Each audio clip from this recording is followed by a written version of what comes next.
Hello guys, welcome to Chandra Academy CA online class in Kannada.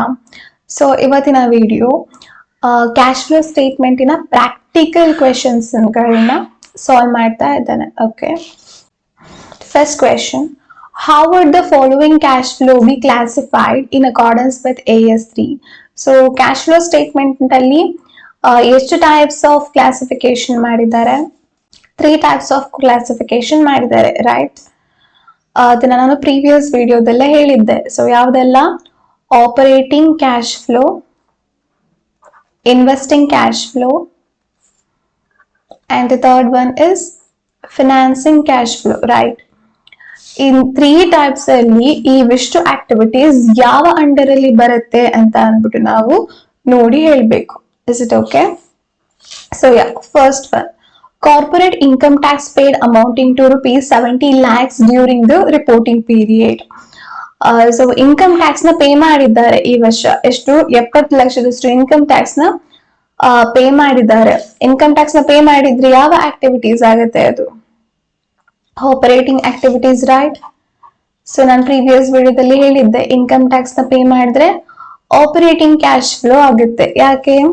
ಈಗ ನಾವು ಒಂದು business activities ಮಾಡ್ಬೇಕು ಅಂತ ಅಂದ್ರೆ ನಾವು ಇನ್ಕಮ್ ಟ್ಯಾಕ್ಸ್ ನ ಪೇ ಮಾಡ್ಲೇಬೇಕು, ರೈಟ್? ಟ್ಯಾಕ್ಸ್ ನ ಪೇ ಮಾಡ್ಲಿಲ್ಲ ಅಂತ ನಮ್ಗೆ ನೆಕ್ಸ್ಟ್ ಬಿಸ್ನೆಸ್ ಕಂಡಕ್ಟ್ ಮಾಡ್ಲಿಕ್ಕೆ ಬಿಡ್ತಾರ?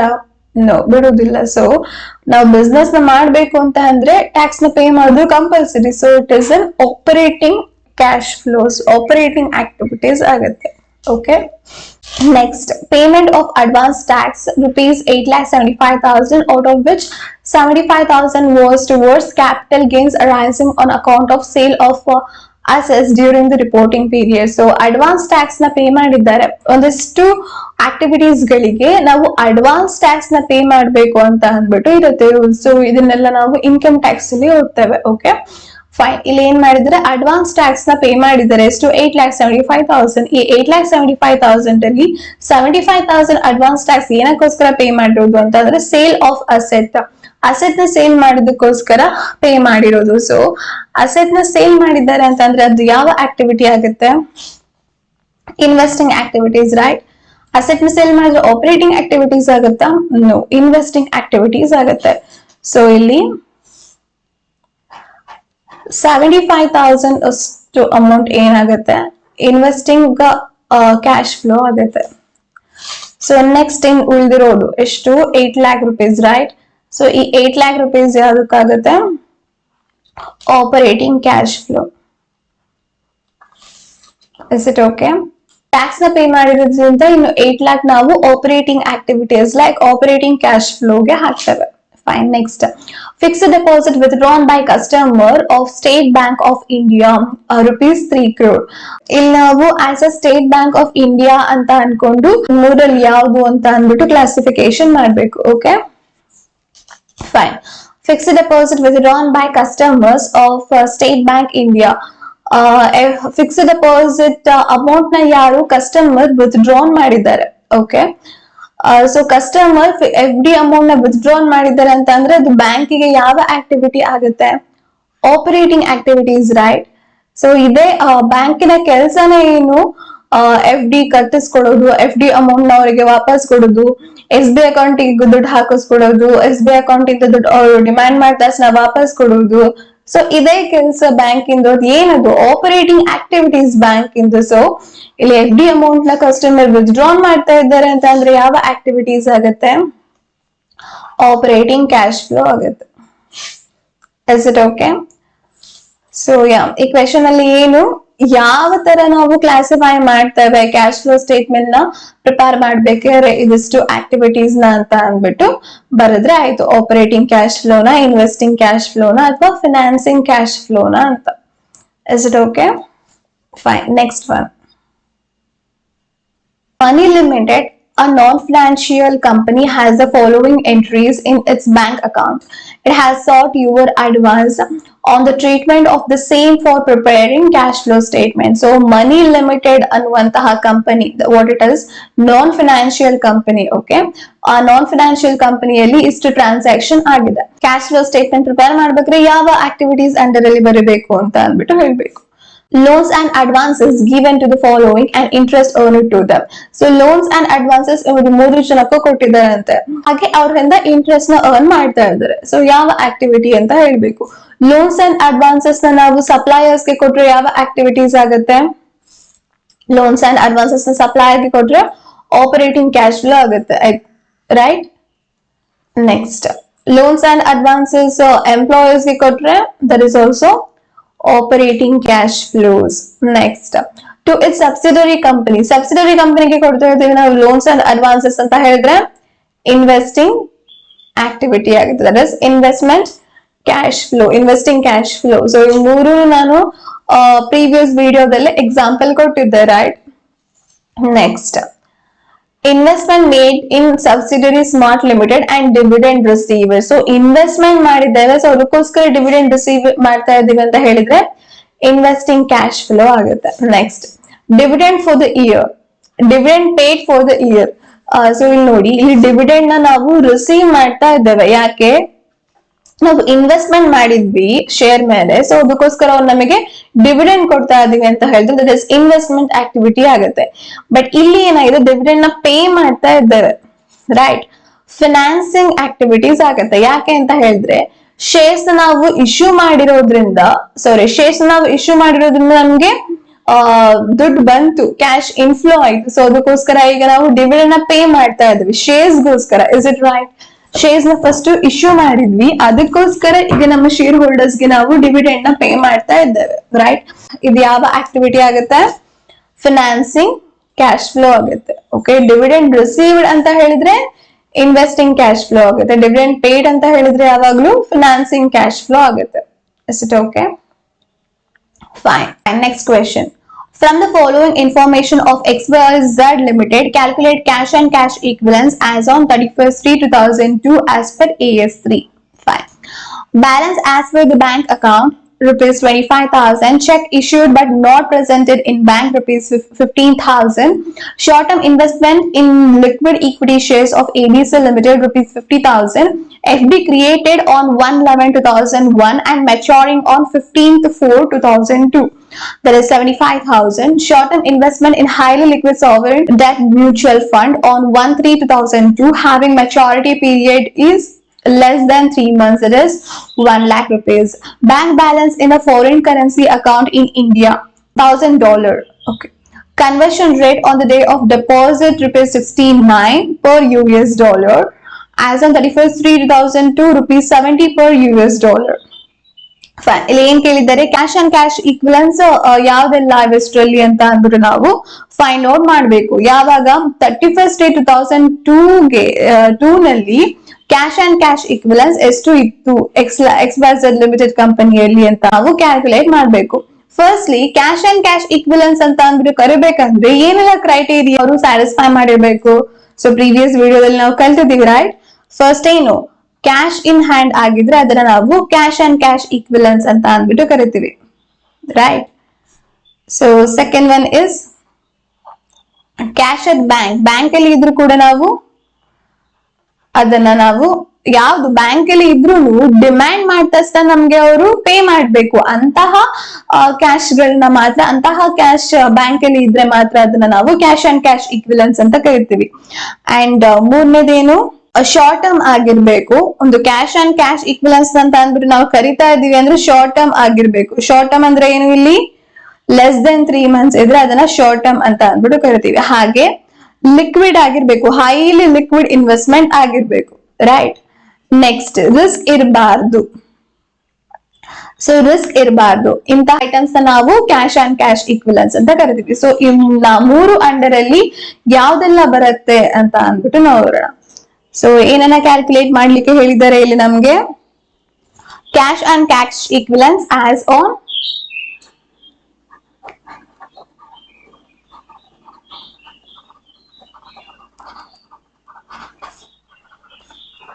as on 31st/3/2002. Okay. First one, balance as per bank statement 25,000. So bank account ಅಲ್ಲಿ 25,000 rupees ಇದೆ ಅಂತ ಹೇಳಿದ್ರೆ ಅದು ಕ್ಯಾಶ್ ಅಂಡ್ ಕ್ಯಾಶ್ ಈಕ್ವಲೆನ್ಸ್ ಆಗುತ್ತೆ, ರೈಟ್. ಸೊ ಹಾಗೆ ಬರ್ಕೊಳ್ಳೋಣ. ಕ್ಯಾಶ್ ಬ್ಯಾಲೆನ್ಸ್ ಎಷ್ಟಿದೆ,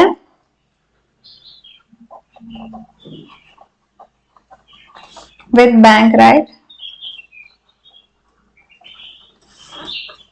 25,000 rupees ಇದೆ. So yeah, next, check issued but not presented in the bank rupees 15,000. So ನಾವು ಚೆಕ್ ನ ನಾವು ಬೇರೆಯವ್ರಿಗೆ ಇಶ್ಯೂ ಮಾಡಿದೀವಿ, ಆದ್ರೆ ಅವ್ರು ಇನ್ನು ಬ್ಯಾಂಕ್ ಅಲ್ಲಿ ಪ್ರೆಸೆಂಟ್ ಮಾಡಿಲ್ಲ. ಸೊ ಅದಕ್ಕೋಸ್ಕರ 15,000 ಇನ್ನು ಬ್ಯಾಂಕ್ ಅಲ್ಲಿ ಹಾಗೇ ಇದೆ. ಅವ್ರು ಪ್ರೆಸೆಂಟ್ ಮಾಡಿದ್ರೆ ಮಾತ್ರ ನಮ್ಮ ಬ್ಯಾಂಕಿನ ಅಕೌಂಟ್ ಅಲ್ಲಿ ಇರುವಂತ 15,000 ಅವ್ರಿಗೆ ಹೋಗುದು, ರೈಟ್? ಆದ್ರೆ ಚೆಕ್ ನ ನಾವು ಇಶ್ಯೂ ಮಾಡಿದ ತಕ್ಷಣ ನಾವು ಕ್ಯಾಶ್ ಬುಕ್ ಅಲ್ಲಿ ಏನಂತ ಬರ್ಕೊಳ್ತೇವೆ? ಕ್ಯಾಶ್ ನ ನಾವು ಪೇ ಮಾಡಿದೀವಿ ಬೇರೆಯವ್ರಿಗೆ ಅಂತ ಅಂದ್ಬಿಟ್ಟು ಬರಿತೀವಿ, ರೈಟ್? ಸೊ 15,000 ನಾವು ಪೇ ಮಾಡಿದೀವಿ ಅಂತ ಅಂದ್ಬಿಟ್ಟು ಕ್ಯಾಶ್ ಬುಕ್ ಅಲ್ಲಿ ಬರ್ದಿರ್ತೇವೆ. ಆದ್ರೆ 15,000 ಬ್ಯಾಂಕ್ ಅಕೌಂಟ್ ಇಂದ ಡಿಡಕ್ಟ್ ಆಗಿಲ್ಲ. ಯಾಕೆ ಅಂತ ಹೇಳಿದ್ರೆ ಅವ್ರು ಇನ್ನು ಪ್ರೆಸೆಂಟ್ ಮಾಡ್ಲಿಲ್ಲ. ನಾನು ಯಾರಿಗೆ ಚೆಕ್ ನ ಇಶ್ಯೂ ಮಾಡಿದೀನಿ ಅವ್ರು ಇನ್ನು ಬ್ಯಾಂಕಿಗೆ ಹೋಗಿ ಪ್ರೆಸೆಂಟ್ ಮಾಡಿಲ್ಲ. ಸೊ ಅದಕ್ಕೋಸ್ಕರ 15,000 ಹಾಗೆ ಇದೆ 25,000 ಅಲ್ಲಿ. ಸೊ ನನ್ನ ಬ್ಯಾಂಕ್ ಅಕೌಂಟ್ ಅಲ್ಲಿ ಹಾಗೆ ಇದೆ. ಸೊ ನಾನು ಏನ್ ಮಾಡ್ಬೇಕು? ಲೆಸ್ ಮಾಡ್ಬೇಕು, ರೈಟ್? ಯಾಕೆ ಅಂತ ಹೇಳಿದ್ರೆ ಇವತ್ತೇನೋ ಹೋಗ್ಲಿಲ್ಲ 15,000, ಬಟ್ ಫ್ಯೂಚರ್ ಅಲ್ಲಂತೂ ಹೋಗುತ್ತೆ. ಅವ್ರು ಚೆಕ್ ನ ಪ್ರೆಸೆಂಟ್ ಮಾಡೇ ಮಾಡ್ತಾರೆ ಬ್ಯಾಂಕಿಗೆ, ರೈಟ್? ಸೊ ಅದಕ್ಕೋಸ್ಕರ ಡಿಡಕ್ಟ್ ಮಾಡ್ಬಿಡೋಣ 15,000. ಓಕೆ, ಸೊ 15,000 ಡಿಡಕ್ಟ್ ಮಾಡಿದ್ರೆ ಎಷ್ಟು ಉಳಿಯುತ್ತೆ? 10,000, ರೈಟ್?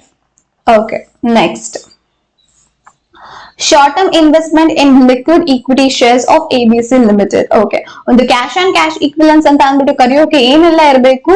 ಶಾರ್ಟ್ ಟರ್ಮ್ ಆಗಿರ್ಬೇಕು. ಇಲ್ಲಿ ಏನಾಗಿದೆ? Short term investment. Yes, short term ಇದೆ. ಈ ಕ್ರೈಟೇರಿಯಾ ಸ್ಯಾಟಿಸ್ಫೈ ಮಾಡ್ತು. ಲಿಕ್ವಿಡ್, ಹೈಲಿ ಲಿಕ್ವಿಡ್ ಆಗಿರ್ಬೇಕು.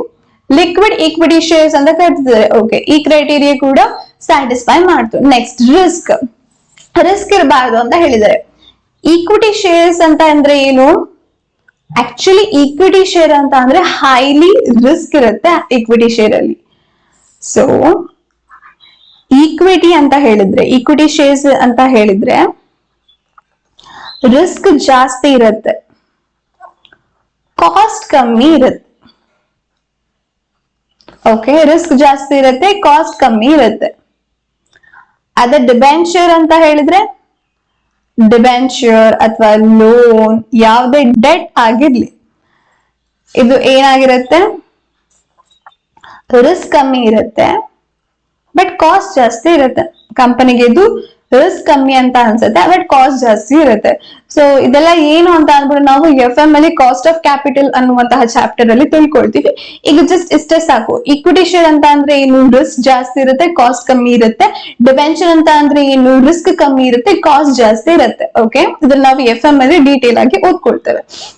ಫೈನ್. ಇಲ್ಲಿ ಈಕ್ವಿಟಿ ಶೇರ್ ಅಂತ ಅಂದ್ಬಿಟ್ಟು ಇಲ್ಲಿ ಕೊಡ್ತಾ ಇದ್ದಾರೆ ಅಂತ ಅಂದ್ರೆ ಏನಿದು? ರಿಸ್ಕ್ ಜಾಸ್ತಿ ಇದೆ, ಬಟ್ ನಮ್ಗೆ ಇಲ್ಲಿ ರಿಸ್ಕ್ ಕಮ್ಮಿ ಇರಬೇಕು, ರೈಟ್? ಸೊ ಇದು cash and cash equivalent? No, cash and cash equivalent ಅಲ್ಲ ಇದು. ಓಕೆ, ಹಾಗಾದ್ರೆ ಇಲ್ಲಿ ನಾವು ಕ್ಯಾಶ್ ಅಂಡ್ ಕ್ಯಾಶ್ ಈಕ್ವಿಲೆನ್ಸ್ ಅಲ್ಲಿ ಬರೆಯುವುದಿಲ್ಲ. ಓಕೆ, ಬಿಕಾಸ್ ರಿಸ್ಕ್ ಜಾಸ್ತಿ ಇದೆ ಈಕ್ವಿಟಿ ಶೇರ್ ಅಲ್ಲಿ. Fine. Fixed deposit created on 1/11/2001 and maturing on 15/4/2002. So ya, ನಮ್ಗೆ ವಿತಿನ್ 3 months ಇರ್ಬೇಕು, ರೈಟ್? ಎಷ್ಟು ಮಂತ್ ಇದೆ ಇದು? ಮೋರ್ ದೆನ್ 3 months ಇದೆ. ಸೊ ಇದು cash and cash equivalents? No, ಇದು ಕ್ಯಾಶ್ ಅಂಡ್ ಕ್ಯಾಶ್ ಈಕ್ವಿಲೆನ್ಸ್ ಅಲ್ಲ. ಸೊ ನಾವು ಬರೆಯಲ್ಲ. Next, short term investment in highly liquid sovereign debt mutual fund on 1/3/2002 having maturity period less than 3 months. Okay, less than 3 months ಇದೆ, short term ಇದೆ, right? Liquid ಇದೆಯಾ? S, highly liquid ಅಂತೆ. Okay, liquid ಇದೆ. And risk ಇದೆಯಾ? Debt ಅಂತ ಅಂದ್ರೆ ಏನು? Risk ಕಮ್ಮಿ ಇರುತ್ತೆ, ಕಾಸ್ಟ್ ಜಾಸ್ತಿ ಇರುತ್ತೆ. ಸೊ ನನ್ಗೆ ರಿಸ್ಕ್ ಬೇಕಾಗಿರೋದು, ರಿಸ್ಕ್ ಕಮ್ಮಿ ಇದೆ, ರೈಟ್? ಸೊ 3 ಕ್ರೈಟೀರಿಯಾಗಳನ್ನು ಕೂಡ ಇದು ಸ್ಯಾಟಿಸ್ಫೈ ಮಾಡಿದೆ. ಹಾಗಿದ್ದು cash and cash equivalent, right? ಇದು cash and cash equivalent. So something short term investment ಏನೆಲ್ಲ ಇದೆಲ್ಲ ಎಲ್ಲ ಬರ್ಬಿಟ್ಟು 1 lakh rupees ಅಂತ ಬರ್ಕೊಂಡ್ರೆ ಆಯ್ತು. Next, bank balance in a foreign currency account in India. So bank balance ಅಂತ ಅಂದ್ರೆ ಕ್ಯಾಶ್ ಅಂಡ್ ಕ್ಯಾಶ್ ಇಕ್ವಿಲೆನ್ಸ್ ಆಗತ್ತಾ? ಹೌದು, ಕ್ಯಾಶ್ ಅಂಡ್ ಕ್ಯಾಶ್ ಇಕ್ವಿಲೆನ್ಸ್ ಆಗುತ್ತೆ. ಓಕೆ, ಇದು ಡಾಲರ್ ಅಲ್ಲಿ ಇದೆ, ನಾವು ರುಪೀಸ್ ಗೆ ಕನ್ವರ್ಟ್ ಮಾಡ್ಕೊಳ್ಬೇಕು, ರೈಟ್? ಕನ್ವರ್ಷನ್ ರೇಟ್ ಏನು? On the day of deposits 69 rupees per US dollar as on 31st/3/2002 70 rupees per US dollar. So ನಾವು ಯಾವಾಗ ಪ್ರಿಪೇರ್ ಮಾಡ್ತಾ ಇರೋದು? 31st/3/2002 ಗೆ, ರೈಟ್? ಸೊ ಏನನ್ನ ಹಾಕ್ತೇವೆ ನಾವು? ₹70 ನ ಹಾಕ್ತೇವೆ. 70 rupees into 1000 rupees ಎಷ್ಟಾಗುತ್ತೆ? ಸಾರಿ, 70 rupees into 1000 ಎಷ್ಟಾಗುತ್ತೆ? what it is, bank balance, right? Bank balance in foreign currency account. So yeah, 1000 into 70 rupees, that is 70,000. So total eshtayitu 1,80,000. Right. So cash and cash equivalent ಎಷ್ಟಿದೆ ನನ್ನ ಹತ್ರ? ಹಾಗಾದ್ರೆ ಯಾರ ಹತ್ರ? XYZ Limited ಅಲ್ಲಿ cash and cash equivalent ಎಷ್ಟಿದೆ? Actual cash and cash equivalent 1,80,000 ಇದೆ. Is it okay? Fine. Next question. Z Limited has no foreign currency cash flow during the reporting period. It held a deposit in a bank in France. The balances as at the beginning of the year and at the end of the year were euro 1 lakh and euro 1,05,000 respectively. The exchange rate at the beginning of the year was 1 euro is equal to rupees 82, and at the end of the year was 1 euro is equal to rupees 85. The increase in the deposit balance of euro 5,000 was on account of the interest credited on the last day of the reporting period. The deposit was reported at rupees 82 lakh in the opening balance sheet and at 89,25,000 in the closing balance sheet. You are required to show how these transactions would be presented in cash flow statement as per AS 3. So ಇಲ್ಲಿ ನಾನು answer ಕೂಡ ಇಲ್ಲೇ ಕೊಟ್ಬಿಟ್ಟಿದ್ದೀನಿ. Fine. ಈಗ question ಅಲ್ಲಿ ಏನ್ ಹೇಳ್ತಾ ಇದ್ದಾರೆ, Z limited ಅವ್ರದ್ದು ಯಾವುದೇ ತರ ಕ್ಯಾಶ್ ಫ್ಲೋ ಆಗಿಲ್ಲ. ಸೊ ಫಾರಿನ್ ಕರೆನ್ಸಿಯಲ್ಲಿ ಯಾವುದೇ ತರ ಕ್ಯಾಶ್ ಫ್ಲೋ ಆಗಿಲ್ಲ. ಆದ್ರೆ ಬಿಗಿನಿಂಗ್ ಅಲ್ಲಿ 82 ಲ್ಯಾಕ್ ಇತ್ತು ಬ್ಯಾಂಕ್ ಅಕೌಂಟ್ ಅಲ್ಲಿ, ಫಾರಿನ್ ದಟ್ ಇಸ್ ಫ್ರಾನ್ಸ್ ಅಲ್ಲಿ 82 ಲ್ಯಾಕ್ ಇತ್ತು. ಸೊ ಕ್ಲೋಸಿಂಗ್ ಅಲ್ಲಿ 89,25,000 ಆಗಿದೆ. ಸೊ ಇದೇನ್ ಇನ್ಕ್ರೀಸ್ ಆಗಿದೆ, ಏನಕ್ಕೋಸ್ಕರ ಇನ್ಕ್ರೀಸ್ ಆಯ್ತು ಅಂತ ಹೇಳಿದ್ರೆ because of interest, that is euro 5,000. ಹಾಗೆ ಎಕ್ಸ್ಚೇಂಜ್ ರೇಟ್ ಜಾಸ್ತಿ ಆಗಿರೋದ್ರಿಂದ ಎಷ್ಟು ರೂಪಾಯಿ ಜಾಸ್ತಿ ಆಯ್ತು? 3 rupees ಜಾಸ್ತಿ ಆಗಿರೋದ್ರಿಂದ ನಮ್ಗೆ 82 ಲ್ಯಾಕ್ ಇದ್ದಿದ್ದು 89,25,000 ಆಗಿದೆ. ಸೊ ಆ ಇನ್ಕ್ರೀಸ್ ಏನಾಗಿದೆ ಅದು ಕ್ಯಾಶ್ ಫ್ಲೋ ಅಲ್ಲ, ರೈಟ್? ಸೊ ಆ ಇನ್ಕ್ರೀಸ್ ಏನಾಗಿದೆ ಅದನ್ನ ನಾವು ಕ್ಯಾಶ್ ಫ್ಲೋ ಸ್ಟೇಟ್ಮೆಂಟ್ ಅಲ್ಲಿ ಯಾವ ರೀತಿ ತೋರಿಸ್ಕೊಳ್ತೀವಿ ಅಂತ ಅಂದ್ಬಿಟ್ಟು ಕೇಳಿದ್ದಾರೆ. So this is what the question. Okay. Firstly, ಈಗ ಎಷ್ಟು ಅಮೌಂಟ್ ಇನ್ಕ್ರೀಸ್ ಆಗಿದೆ? 4,25,000 ಇಂಟ್ರೆಸ್ಟ್ ಅಮೌಂಟ್, ಹಾಗೆ 3 lakh rupees ಎಕ್ಸ್ಚೇಂಜ್ ಡಿಫರೆನ್ಸ್ ಇಂದ ಇನ್ಕ್ರೀಸ್ ಆಗಿದೆ, ರೈಟ್? ಇದೆರಡನ್ನ ನಾವು ಪ್ರಾಫಿಟ್ ಅಂಡ್ ಲಾಸ್ ಅಕೌಂಟ್ ಅಲ್ಲಿ ಫಸ್ಟ್ ಕ್ರೆಡಿಟ್ ಮಾಡ್ಕೊಳ್ತೀವಿ, ರೈಟ್? ಸೊ ಯಾವ ರೀತಿ ಬರುತ್ತೆ? Profit and loss account, your debit and credit. So ಇಲ್ಲಿ ನಾವು ಇಂಟ್ರೆಸ್ಟ್ ಅಮೌಂಟ್ ನ ಬರಿತೀವಿ, ದಟ್ ಇಸ್ 4,25,000. Sorry, 4,25,000. ಹಾಗೆ foreign exchange in the difference, foreign exchange difference ನ ಕೂಡ ನಾವು ಬರೀತೀವಿ rupees 3 lakh. ಸೊ ಇದನ್ನ ನಾವು ಪ್ರಾಫಿಟ್ ಅಂಡ್ ಲಾಸ್ ಅಕೌಂಟ್ ಗೆ ಕ್ರೆಡಿಟ್ ಮಾಡ್ಕೊಳ್ತೇವೆ. Okay, profit and loss account ಗೆ ಕ್ರೆಡಿಟ್ ಮಾಡ್ಕೊಂಡ್ವಿ. ಇಲ್ಲೆಲ್ಲ ಡೆಬಿಟ್ ಸೈಡ್ ಇಂದ ಇರುತ್ತೆ. ಸೊ ಇಲ್ಲಿ ನೆಟ್ ಪ್ರಾಫಿಟ್ ಬರುತ್ತೆ, ರೈಟ್? ಈ ನೆಟ್ ಪ್ರಾಫಿಟ್ ನಾವು ಕ್ಯಾಶ್ ಫ್ಲೋ ಸ್ಟೇಟ್ಮೆಂಟ್ ನ ಪ್ರಿಪೇರ್ ಮಾಡ್ಬೇಕಾದ್ರೆ ಬರೀತೀವಿ. Is it right? So cash flow statement ನ ಫಾರ್ಮ್ಯಾಟ್ ಹೇಗಿದೆ ಅಂತ ಅಂದ್ಬಿಟ್ಟು ನಾವು ಪ್ರೀವಿಯಸ್ ವಿಡಿಯೋದಲ್ಲಿ ನೋಡಿದ್ವಿ. ಇಲ್ಲಿ ಡೈರೆಕ್ಟ್ ಮೆಥಡ್ ಅಲ್ಲಿ ಇಲ್ಲ, ನಮ್ಗೆ ಇಂಡೈರೆಕ್ಟ್ ಮೆಥಡ್ ಬಗ್ಗೆ ಎಕ್ಸ್ಪ್ಲೈನ್ ಮಾಡ್ತಾ ಇದ್ದೇವೆ. ಸೊ ಇಂಡೈರೆಕ್ಟ್ ಮೆಥಡ್ ಯಾವ ರೀತಿ ಇತ್ತು ಫಾರ್ಮ್ಯಾಟ್? ಫಸ್ಟ್ ಗೆ ನಾವು ಆಪರೇಟಿಂಗ್ ಆಕ್ಟಿವಿಟೀಸ್ ಬರ್ಕೊಳ್ತೀವಿ, ರೈಟ್? ಆಪರೇಟಿಂಗ್ ಆಕ್ಟಿವಿಟೀಸ್ ಅಲ್ಲಿ ನಾವು ಫಸ್ಟ್ ತಗೊಳ್ಳೋದು ಯಾವುದು? ಕರೆಂಟ್ ಇಯರ್ ನೆಟ್ ಪ್ರಾಫಿಟ್ ನ ನಾವು ಇಲ್ಲಿ ಬರ್ಕೊಳ್ತೇವೆ.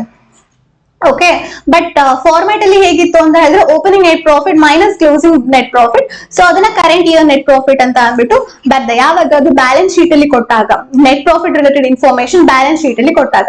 ಇಲ್ಲಿ ಪ್ರಾಫಿಟ್ ಅಂಡ್ ಲಾಸ್ ಅಕೌಂಟ್ ಅಲ್ಲಿ ಇದೆ ಅಂತಂದ್ರೆ ಕರೆಂಟ್ ಇಯರ್ ಡೈರೆಕ್ಟ್ ಆಗಿ ಇರುತ್ತೆ. ಸೊ ಅದಕ್ಕೋಸ್ಕರ ನಾನು ಇಲ್ಲಿ ಬರಿತಾ ಇದ್ದೀನಿ. Is it okay? So current year direct ಆಗಿದೆ, ಸೊ ಅದಕ್ಕೋಸ್ಕರ ಕರೆಂಟ್ ಇಯರ್ ನೆಟ್ ಪ್ರಾಫಿಟ್ ಬರಿತಾ ಇದ್ದೀನಿ. Okay, current year net profit ಆದ್ಮೇಲೆ ಈ ನೆಟ್ ಪ್ರಾಫಿಟ್ ಗೆ ಯಾವ್ದೆಲ್ಲ ಆಡ್ ಆಗಿದೆ? ಈಗ ಇಂಟ್ರೆಸ್ಟ್ ಅಮೌಂಟ್ ಆಡ್ ಆಗಿದೆ, ಫಾರಿನ್ ಎಕ್ಸ್ಚೇಂಜ್ ಡಿಫರೆನ್ಸ್ ಅಮೌಂಟ್ ಕೂಡ ಆಡ್ ಆಗಿದೆ. ಇದೆಲ್ಲ ನಮ್ಗೆ ಕ್ಯಾಶ್ ಇನ್ಫ್ಲೋನಾ ಅದು operating activities? No, interest is not operating activities. ಏನಿದು? Investing activities. ಸೊ ಅದಕ್ಕೋಸ್ಕರ ನಾವು ಇಂಟ್ರೆಸ್ಟ್ ಅಮೌಂಟ್ ನ ಲೆಸ್ ಮಾಡ್ಕೊಳ್ತೀವಿ, ದಟ್ ಇಸ್ 4,25,000. ಹಾಗೆ ಫಾರಿನ್ ಎಕ್ಸ್ಚೇಂಜ್ ಅಮೌಂಟ್ ಕೂಡ ಲೆಸ್ ಮಾಡ್ಕೊಳ್ತೀವಿ, because it is a non cash item. Non operating activities ಮತ್ತೆ ನಾನ್ ಕ್ಯಾಶ್ ಆಕ್ಟಿವಿಟೀಸ್ ನಾವು ರಿವರ್ಸಲ್ ಮಾಡ್ಕೊಳ್ತೀವಿ ಅಂತ ಅಂದ್ಬಿಟ್ಟು ಒಂದು ಪಾಯಿಂಟ್ ಇತ್ತು ಯಾವ್ದ್ರಲ್ಲಿ? ಫ್ರೇಮ್ ವರ್ಕ್ ಅಲ್ಲಿ, ರೈಟ್? ಆ ಪಾಯಿಂಟ್ ಅಂಡರ್ ಅಲ್ಲಿ ನಾವು ಇವೆರಡನ್ನ ಲೆಸ್ ಮಾಡ್ಕೊಳ್ತೇವೆ. Is it okay? ರಿವರ್ಸಲ್ ಮಾಡ್ಕೊಳ್ತೇವೆ. ಸೊ ರಿವರ್ಸಲ್ ಮಾಡ್ಕೊಂಡ್ಮೇಲೆ ಬಂದಿರುವಂತಹ ಅಮೌಂಟ್ ನ ನಾವು ನೆಟ್ ಆಪರೇಟಿಂಗ್ ಕ್ಯಾಶ್ ಫ್ಲೋ ಅಂತ ಅಂದ್ಬಿಟ್ಟು ಕರಿತೀವಿ. Is it okay? Fine. Next ಅದಾದ್ಮೇಲೆ ಆಪರೇಟಿಂಗ್ ಕ್ಯಾಶ್ ಫ್ಲೋ ಎಲ್ಲ ಬರ್ಕೊಂಡು ನೆಟ್ ಆಪರೇಟಿಂಗ್ ಕ್ಯಾಶ್ ಫ್ಲೋ ಆಗುತ್ತೆ. ಸೊ ಅದಾದ್ಮೇಲೆ ನಾವು second one that is investing activities ನ ಸ್ಟಾರ್ಟ್ ಮಾಡ್ತೇವೆ, ರೈಟ್? ಇನ್ವೆಸ್ಟಿಂಗ್ ಆಕ್ಟಿವಿಟೀಸ್ ಅಲ್ಲಿ ಒಂದಷ್ಟು ಆಕ್ಟಿವಿಟೀಸ್ ಬರುತ್ತೆ. ಅದ್ರಲ್ಲಿ ನಾವು ಈ ಆಕ್ಟಿವಿಟಿ ಕೂಡ ಬರ್ಕೊಳ್ತೇವೆ, ಯಾವುದು ಇಂಟ್ರೆಸ್ಟ್ ಅಮೌಂಟ್ ಕೂಡ ನಾವು ಇನ್ವೆಸ್ಟಿಂಗ್ ಆಕ್ಟಿವಿಟೀಸ್ ಅಲ್ಲಿ ಬರ್ಕೊಳ್ತೇವೆ. ಫೈನ್.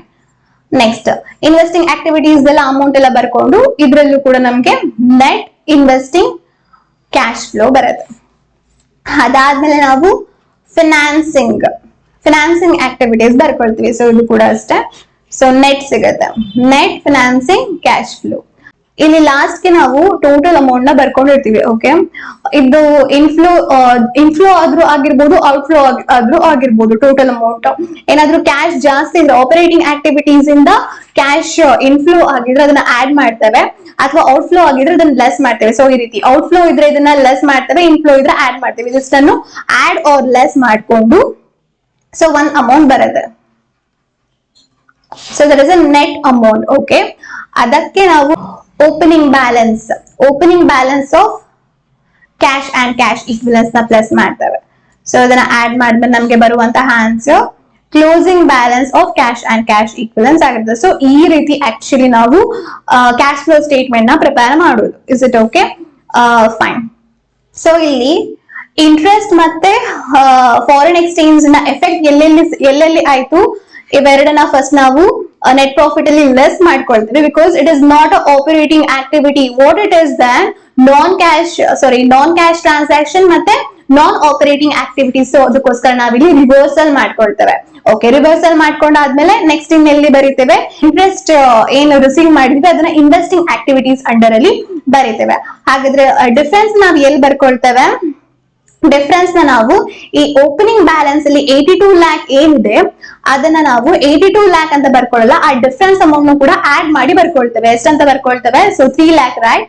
82 ಪ್ಲಸ್ 3 ಲ್ಯಾಕ್ 85 ಲ್ಯಾಕ್ ಅಂತ ಅಂದ್ಬಿಟ್ಟು ಬರೀತೀವಿ. ಸೊ ಅವಾಗ ನಮ್ಗೆ ಟ್ಯಾಲಿ ಆಗುತ್ತೆ. ಕ್ಲೋಸಿಂಗ್ ಬ್ಯಾಲೆನ್ಸ್ ಏನ್ 89,25,000 ಇದೆ ಅದು ನಮ್ಗೆ ಬರುತ್ತೆ. ಸೊ ಇದನ್ನ ಇವರು ಇಲ್ಲಿ ಫ್ರೇಮ್ ಮಾಡಿ ಕೊಟ್ಟಿದ್ದಾರೆ ಆನ್ಸರ್ ಅಲ್ಲಿ. ಸೊ ಈಗ ಇದನ್ನ ಆನ್ಸರ್ ನ ಓದೋಣ. The statement of profit and loss was credited on account of interest income, that is 4,25,000, right? Exchange difference that is 3 lakh rupees. So credit ಆಗಿದೆ. Okay, credit ಮಾಡಿದೀವಿ ನಾವು. Next, in preparing the cash flow statement, the exchange difference of rupees 3 lakh should be deducted from net profit before taxes. In net profit before taxes ಏನಿದೆ ನಾವು deduct ಮಾಡಬೇಕು 3 lakh rupees na, because it is a non cash item. So yeah, after that, since it is a non cash item, okay. However, in order to reconcile the opening balance of the cash and cash equivalents with its closing balance, the exchange difference of rupees 3 lakh should be added to the opening balance in a note to the cash flow statement. Cash flows arising from transaction in a foreign currency shall be recorded in Z Limited's reporting currency. Reporting ಕರೆನ್ಸಿಯಲ್ಲಿ ನಾವು record ಮಾಡ್ಬೇಕು, that is rupees ಅಲ್ಲಿ, ಯೂರೋದಲ್ಲಿ ಅಲ್ಲ. Okay, by applying to the foreign currency amount the exchange rate between the reporting currency and the foreign currency at the date of the cash flow. Cash flow statement ನಾವು ಯಾವತ್ತು prepare ಮಾಡ್ತೇವೆ? 31st, right? 31st prepare ಮಾಡ್ತೇವೆ. So ಅವಾಗ ಎಷ್ಟು euro ಇರುತ್ತೆ ಅದೇ amount ನ ನಾವು ಓಪನಿಂಗ್ ಬ್ಯಾಲೆನ್ಸ್ ಮತ್ತೆ ಕ್ಲೋಸಿಂಗ್ ಬ್ಯಾಲೆನ್ಸ್ ನ ಬರ್ಕೊಳ್ಳೋದು. 82 rupees ನ ಬರ್ಕೊಳ್ಳೋದಿಲ್ಲ. ಸೊ 82 rupees ಇಂದ 85 rupees, that is 3 rupees ಏನ್ ಜಾಸ್ತಿ ಆಗಿದೆ ಅಂದ್ರೆ 3 lakh, ಇದನ್ನ ನಾವು ಪ್ರಾಫಿಟ್ ಅಂಡ್ ಲಾಸ್ ಅಕೌಂಟ್ ಅಲ್ಲಿ ತೋರಿಸ್ಕೊಳ್ತೀವಿ. ಬಟ್ ಕ್ಯಾಶ್ ಫ್ಲೋ ಸ್ಟೇಟ್ಮೆಂಟ್ ಅಲ್ಲಿ ಯಾವ ಅಮೌಂಟ್ ಬರೀತೀವಿ? 85 lakh ಅಂತ ಅಂದ್ಬಿಟ್ಟೆ ಬರೀತೀವಿ. That is closing balance amount ನ ಬರೀತೀವಿ. Is it okay? Fine. So ಈ ಕ್ವೆಶನ್ ಫಸ್ಟ್ ಟೈಮ್ ಓದೋರಿಗೆ ಇದು ಅರ್ಥ ಆಗಲ್ಲ, ಬಿಕಾಸ್ ನಿಮ್ಗೆ ಈ ಫಾರ್ಮ್ಯಾಟಿನ ಪ್ರಾಬ್ಲಮ್ ನ ಸಾಲ್ವ್ ಮಾಡಿ ಅಭ್ಯಾಸ ಇರೋದಿಲ್ಲ. ಈ ಫಾರ್ಮ್ಯಾಟಿನ ಪ್ರಾಬ್ಲಮ್ಸ್ ನಾವು ಥರ್ಡ್ ಮಾಡ್ಯೂಲ್ ಅಲ್ಲಿ ಕ್ಯಾಶ್ ಫ್ಲೋ ಸ್ಟೇಟ್ಮೆಂಟ್ ಅನ್ನುವಂತಹ ಲೆಸನ್ ಅಲ್ಲಿ ನಾವು ನೋಡ್ತೇವೆ, ಈ ತರ ರಿಲೇಟೆಡ್ ಪ್ರಾಬ್ಲಮ್ಸ್ ಗಳು. ಸೊ ಇದನ್ನ ಸಾಲ್ವ್ ಮಾಡಿದಾಗ ನಮ್ಗೆ ಈ ಕ್ವೆಶನ್ ಥಿಯರಿ ಬರೆಯೋಕೆ ಹೆಲ್ಪ್ ಆಗುತ್ತೆ. ಓಕೆ, ಈ ಕ್ವೆಶನ್ ಏನಿದೆ ಅನ್ನೋದು ಕರೆಕ್ಟ್ ಆಗಿ ಪಿಕ್ಚರ್ ಸಿಗುತ್ತೆ. ಇಲ್ಲ ನಾವು ಸಿಲೆಬಸ್ ನ ಒಂದ್ಸಲ ಓದಿದೀವಿ, ಎಲ್ಲಾ ಪಾಠಗಳನ್ನ ಕೂಡ ಓದಿದೀವಿ ಅಂತ ಅಂದ್ರೆ ಈ ಕ್ವೆಶನ್ ನಿಮ್ಗೆ ಅರ್ಥ ಆಗುತ್ತೆ. ಫಸ್ಟ್ ಟೈಮ್ ಓದೋರ್ಗೆ ಸ್ವಲ್ಪ ಜನಕ್ಕೆ ಅರ್ಥ ಆಗಲ್ಲ. ಸೊ ಥರ್ಡ್ ಮಾಡ್ಯೂಲ್ ಅಲ್ಲಿ ಕ್ಯಾಶ್ ಫ್ಲೋ ಸ್ಟೇಟ್ಮೆಂಟ್ ಈ format related like cash flow statement prepare ಮಾಡಿದಾಗ, so direct method, indirect method ಎಲ್ಲಾ ತರ ಪ್ರಾಬ್ಲಮ್ಸ್ ಇದೆ, ಅದನ್ನ ಸಾಲ್ವ್ ಮಾಡಿದಾಗ ಈ ಕ್ವೆಶನ್ ನಮ್ಗೆ ಪೂರ್ತಿಯಾಗಿ ಅರ್ಥ ಆಗುತ್ತೆ. Okay, fine. This is all about the cash flow statement practical questions. Thank you for watching, guys.